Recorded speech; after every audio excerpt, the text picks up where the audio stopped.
Hello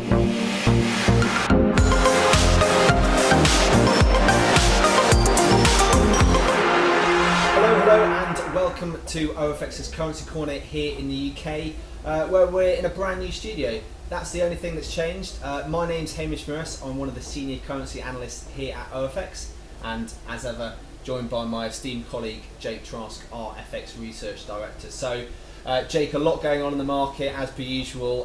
Can't stop in the FX industry. US midterms early in the week, and Brexit's the main thing to focus on.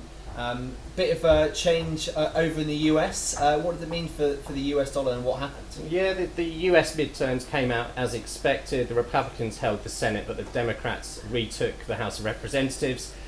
This was kind of as expected, as I said, but there was a sort of a muted dollar sell-off on the back of it. Mm-hmm. A bit of uncertainty about future legislation from Trump, so a bit of dollar weakness on the back of it. Okay, well, a couple of questions. What does it mean for the Federal Reserve, which I think plays a big part in dollar next year, firstly, and what does it mean for US-China relations, secondly? With regards to the Fed, I don't think there'll be much change. As long as the economy continues to perform well, we'll see a hike in December from the Fed, and more than likely at least 2 next year.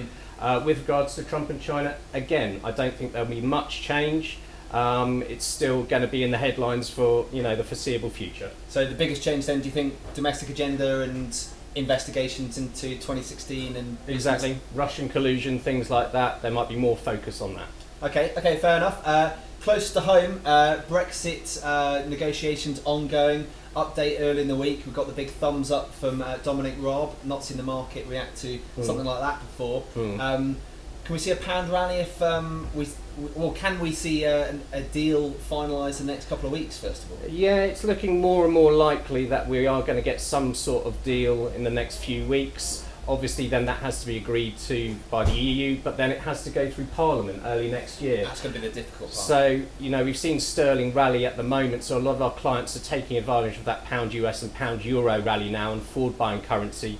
But the reaction could be muted, but it could be, if it gets through Parliament, that's when the big reaction to sterling will be. Certainly not. That's probably not going to happen until early 2019 though, so we could see further gains at the start of the year. Yeah, absolutely. Well, if it goes through Parliament, then nothing will hold sterling back.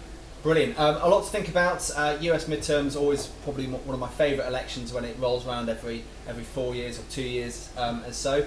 Brexit as well. Jake, thank you very much for sitting down with me today in the new studio. If you've got any questions, if you're long dollars or got dollar exposures or pound exposures that you're at all uncertain about, please feel free to get in touch, ofx.com or corporate london@ofx.com. Thank you very much for watching, and we'll see you next time.